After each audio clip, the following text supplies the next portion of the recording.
contains some new bold measures in mopping up savings. A new small saving instrument by way of a scheme is being brought in by the government for the children's education and marriage of the girl child. अभी post office में NSC हम खुलवाते थे, national saving certificate. उसमें एक NSC का अलावा उसमें कोई बेनिफिट्स नहीं थे। इनकम टैक्स भी, इंटरेस्ट में इनकम टैक्स भी लगता था। अब इस एनएससी स्कीम का वो विस्तार करके इंश्योरेंस कवर भी लाने वाले हैं। गवर्नमेंट इसके बारे में जिक्र किया है यूनियन बजट में। अभी उन्होंने ये भी ऐलान किया कि हर हाउस होल्ड से 2 अकाउंट्स मैक्सिमम खोले जाएंगे, बैंक अकाउंट्स खोले जाएंगे। उसमें ये भी प्रावधान है कि एक डीमैट होगा, एक डीमैट अकाउंट होगा जिसमें गोल्ड ETF का, ई इंश्योरेंस का, स्टॉक्स का, सबका ट्रांजैक्शन रिफ्लेक्ट होंगे। अभी क्या चल रहा था, स्टॉक्स का डीमैट अकाउंट सेपरेट था जिसमें ई इंश्योरेंस भी हो सकता था, लेकिन गोल्ड ETF का सेपरेट डीमैट अकाउंट खोलना अनिवार्य था। अब उन्होंने, गवर्नमेंट ने इसका ध्यान में रखते हुए एक unified demat account for the entire financial products के लिए उन्होंने अनाउंस किया है।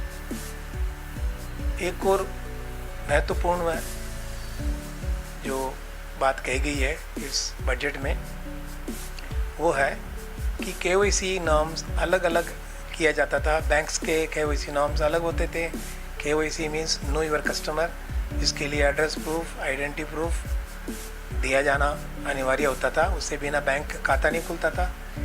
अब म्यूचुअल फंड के लिए KYC अलग हो गया था, इंश्योरेंस के लिए KYC अलग था।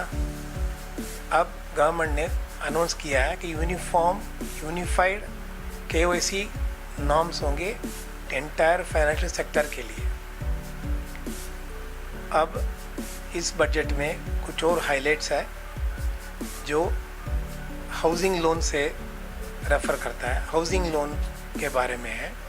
हाउसिंग लोन में section 24 of income tax act में जो सेल्फ ऑक्यूपाइड प्रॉपर्टी है उसमें इंटरेस्ट जो लोन लेते हैं उसका ऊपर जो इंटरेस्ट है उसका अप टू 1.50 लाख तक एग्जम्पशन होता था टोटल इनकम से।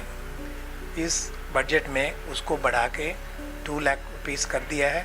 इससे काफ़ी कंज्यूमर्स अपनी हाउसिंग लोन के रिक्वायरमेंट्स पूरा कर पाएंगे, लोन ले पाएंगे, उसमें टैक्स बेनिफिट भी फ़ायदा उठा पाएंगे। अब इस बजट में कुछ और हाइलाइट्स है, जैसे बैगेज फ्री अलाउंस है। जो पैसेंजर्स इंडिया से अब बाहर जाते हैं, बाहर से अंदर आते हैं, वापस आते हैं, उनका बैगेज अलाउंस पहले 35,000 था फ्री अलाउंस, जिसके ऊपर कोई कस्टम्स ड्यूटी नहीं है, उसको उन्होंने 45,000 रुपीज़ का वैल्यू तक कर दिया है।